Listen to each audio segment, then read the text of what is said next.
Under 19 का जो match हुआ पाकिस्तान और भारत का, उससे पाकिस्तान को शिकस्त हो गई, लेकिन पाकिस्तान की हिकमत अमली पे बहुत सवाल हो रहे हैं।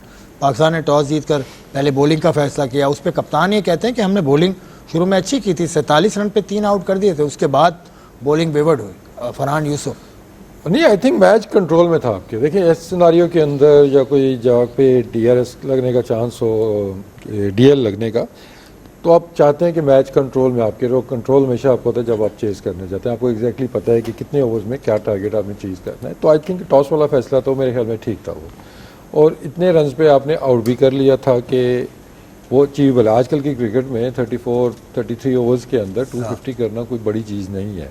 हाँ, जो हैरानगी की चीज़ है वो स्ट्रेटजी के ऊपर, कि हम चेज़ करने ही नहीं गए उसको। क्या हमारे लिए सिर्फ इंडिया को हराना ही वर्ल्ड कप जीतना है? ये अगर ये सोच है तो बहुत गलत सोच है, और आप बच्चों में वो सोच आप लेके जा रहे हैं। तो आई थिंक हमें वो जाना चाहिए था, और उसमें मोस्ट लाइकली आप मैचेस जीतते भी हैं। आप एटलीस्ट पहले 4-5 बैटर्स के साथ आपको जाना चाहिए था कि जी हम चांस लेते हैं, हाँ चीज़ें आउट ऑफ कंट्रोल गई तो फिर हम थोड़ा नॉर्मल हो जाएंगे, फिर हम जीत के आए थे। तो सिर्फ एक मुल्क को हराना मकसद नहीं है, और इस तरह आपने बच्चों को ट्रेन भी नहीं करना है, आपने उनको इवेंट्स जिताने सीखने हैं।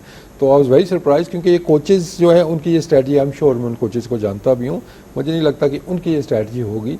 फाइनल कॉल इसी सरफराज अहमद है वहाँ पे लेने वाली, तो काफ़ी डिफेंसिव मुझे माइंडसेट भी उनका नज़र आया। और वो कहते हैं ना कि आप जब आपके छोटे छोटे गोल्स होते हैं ना, बड़ा गोल आप जब मिस करते हैं तो फिर जो छोटे गोल हैं आपसे वो भी अचीव नहीं होते। आपने वो बड़ा गोल भी अचीव नहीं किया, और इसके अलावा जो आप वो कहते हैं ना कि वो दिन आप अच्छा करना चाह रहे हैं, आपसे वो भी नहीं हुआ, इवेंचुअली आप वो मैच भी हार गए हैं। तो मैं कहूँगा कि वेरी पुअर डिसीजन था ये। तो सरफराज अहमद तो मेंटोर है वहाँ, कोच तो आपके शाहिद असलम है, वो सॉरी अब वो जो NCA में भी कोच है उनका नाम शाहिद अनवर, वो है, मंसूर अमजद है, उसके अलावा तो आपको लगता है कि ये फैसला उन्होंने किया होगा? नहीं, फैसला कौन करेगा? सवाल क्या कह रहे हैं? नहीं, ये कह रहे हैं कि सरफराज अहमद ने ये प्लेयर्स में डाला कि इस तरह से खेलो, इंटेंशन नजर नहीं आई। नहीं, तो एशिया कप जब टीम जीती थी तो वाह किसकी हो रही थी? शाहिद अनवर की? नहीं, शाहिद अनवर की तो आपने की। किसकी हो रही थी वाह? सरफराज अहमद की। ठीक है, मैंने तो उस टाइम भी सवाल उठाया था, क्यों भाई सरफराज अहमद की वाह क्यों हो रही है? सरफराज अहमद की अगर आपने वाह करनी है तो क्यों? मुझे तो अफसोस हुआ, हैरानगी हुई थी, आपका पूरा पाकिस्तान का मीडिया सिर्फ सरफराज की वाह किए जा रहा था। ना शाहिद अनवर का कोई नाम ले रहा था, ना मंसूर अमजद का कोई नाम ले रहा था, ना कोई अजहर अली का नाम ले रहा था। ठीक है, उस टाइम आप सरफराज करते रहे, ठीक है, क्योंकि मुझे पता ना यार, जिससे जो फायदा है उसके आपने नाम लेने। ठीक है, उसके बाद अब क्या हुआ? क्या उसी मीडिया ने, जो पूरा पाकिस्तान का मीडिया, क्या इस मीडिया ने अब ये बोला कि सरफराज की वजह से आप T20 वर्ल्ड कप हारे?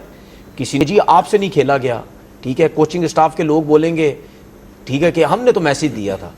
लेकिन बात यह है कि फिर आओ, अगर हिम्मत है किसी में, आओ सरफराज की बात करें ना यार, कि भाई सरफराज आप तो मेंटोर थे, हमने बड़ी वैल्यू दी थी आपको, लेकिन आपकी वजह से T20 की टीम हार गई। वो तो अब मतलब आगे उसको 200 देख, और उसके बाद आपने शाहीन का भी उसको मेंटोर बना दिया। कह रहा हूं, शाहीन मेंटोर वो इसलिए बनते हैं क्योंकि उनके पास कोचिंग सर्टिफिकेट शायद नहीं है। मेंटोर देखे, इश्तिहार भी देना पड़ता है, हेड कोच के लिए इश्तिहार देना पड़ता है। देखिए बात सुने, अब ऐसा नहीं हो सकता ना पूरे पाकिस्तान में आप एक ही को मेंटोर चलाते रहे। मैं इसीलिए कह रहा हूं ना कि ये चीजें, कुछ चीजें गलत हैं। उस आपने अंडर 19 का मेंटोर बनाया था, अंडर 19 की हद तक रखे ना। शाहीन का कोई और मेंटोर है, अगर आपने मेंटोर बनाना, पहले तो मुझे ये मेंटोर की चीजें समझ नहीं आती, ये है क्या, ये होना ही नहीं चाहिए। आपका हेड कोच है, दैट्स इट, इनफ, और मैनेजर होता है, उसके अलावा बाकी कोचिंग स्टाफ होता है, और कुछ भी नहीं है। दूसरी बात, विमेन में भी मेंटोर नहीं होना चाहिए। मुझे नहीं मेंटोर की समझ आती, सीधी बात है, जो मेरी अपना ओपिनियन, मेरे को नहीं समझ आती। अच्छा, उसके बाद आप ये कहते हैं कि जी 252 रन ज्यादा है, कप्तान कह रहा है। देखिए 252 रन नहीं ज्यादा, 50 ओवर क्रिकेट क्या 252, बेशक वो शुरू में आउट भी हो गए, आपने आउट भी कर दिया। उसके बाद अगर आप उनके 5-6 प्लेयरों की परफॉर्मेंस देखें, बॉल ज्यादा है, रन कम है, बॉल ज्यादा, रन कम है। इसका मतलब ये है कि आपके बॉलर्स ने आउट नहीं की है, बॉलिंग अच्छी की है, वो सेंसिबल खेले, बॉल ज्यादा खेलते रहे, रन कम किए, लेकिन वो एंड तक गए। अच्छा, उसके बाद मुझे ये समझ नहीं आई कि आपने 252 रन 33 या 34 ओवर में करने, और हमारे प्लेयर्स क्या खेल रहे? हमजा जहूर 42 रन 49 बॉल्स में, समीर मिनाज तो चलो जल्दी आउट हो गए, जिसकी वजह से हम कह रहे थे कि यार ये वाहिद प्लेयर है जिसके ऊपर पूरी टीम चल रही है, और वो जल्दी आउट हुआ आपकी टीम।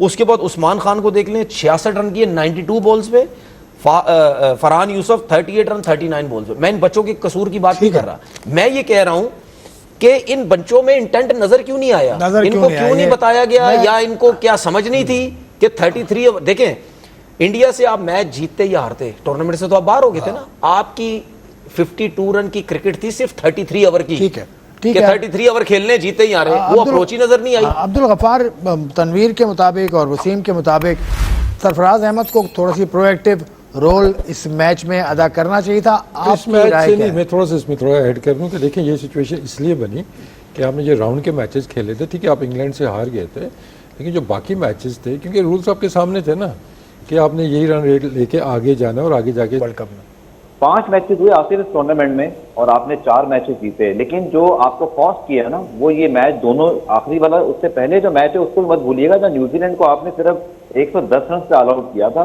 सुपर 6 के मैच में, जहां आप रन रेट बेहतर कर सकते थे, वहां आपने 17 ओवर में जाकर जो है टारगेट को चेस किया।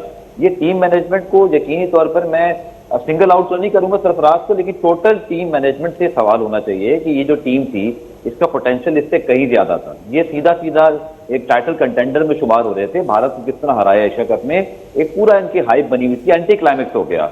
इस टीम को आगे जाना चाहिए था, रिस्पॉन्सिबिलिटी पूरी मैनेजमेंट की है, चाहे वो मेंटोर हैं, चाहे वो टीम मैनेजमेंट वहां मौजूद है, क्योंकि डिसीजन वहां पर क्योंकि देखिए अंडर 19 के बच्चे हैं, इनसे आप ज्यादा एक्सपेक्ट नहीं कर सकते कि ये कोई ऐसे फैसले लेंगे, इनका लर्निंग कर्व है।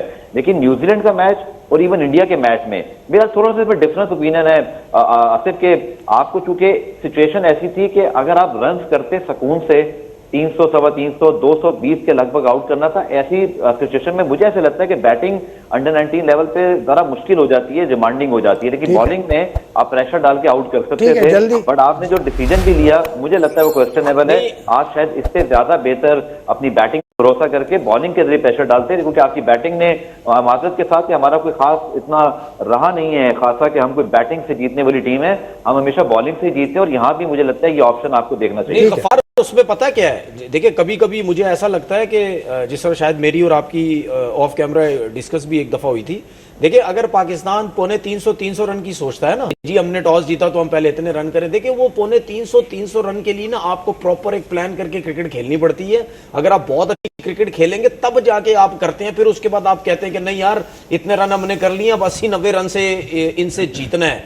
वो को हमने इतना सराहा था, तनवीर ने इतना सराहा था, मेरा कोई गिला है, मेरा कोई गिला नहीं है, नहीं गिला आपने किया ना जी, ये कोई गिला नहीं, ये गिला नहीं है, मेरा कोई गिला नहीं है। मेरा मैंने सिर्फ ये, और मैंने खुद भी इनसे डिस्कस किया था, मैंने बोला था कि यार ये अभी वहां से होके आए हैं, कोचिंग स्टाफ से होके आए हैं, ठीक है, इन्होंने वहां पे टीम के साथ काम किया है, हमने जरूर तारीफ की है, लेकिन आप इनसे ये भी पूछे, ये मैंने इनसे खुद भी बोला था, मैं कैमरे के सामने बोल रहा हूं, मैंने इनसे बोला था कि आप इनसे खुद भी पूछे कि यार अगर टीम की परफॉर्मेंसेज अच्छी नहीं रही तो उसकी सबसे बड़ी रीजन क्या है, अगर आपको दोबारा से कॉन्ट्रैक्ट नहीं दिया गया या उसकी रीजन क्या है, तो इससे बेहतर आप बता सकते। तो मैंने इनसे खुद ये किया था कि यार किसी टाइम पे इनसे ये सवाल आपने करने हैं। कॉन्ट्रैक्ट देना ना देना, कॉन्ट्रैक्ट देना ना देना नहीं, बंदे की सलाहियतों पे मतलब आप नहीं कर सकते। कॉन्ट्रैक्ट इनको नहीं मिला, देखें, इससे मेरा मानना। देखिए सुन ले मेरी बात, जब कोई भी इंसान जब क्रिकेट बोर्ड से वापस आता है ना, जब क्रिकेट बोर्ड से वापस आता है,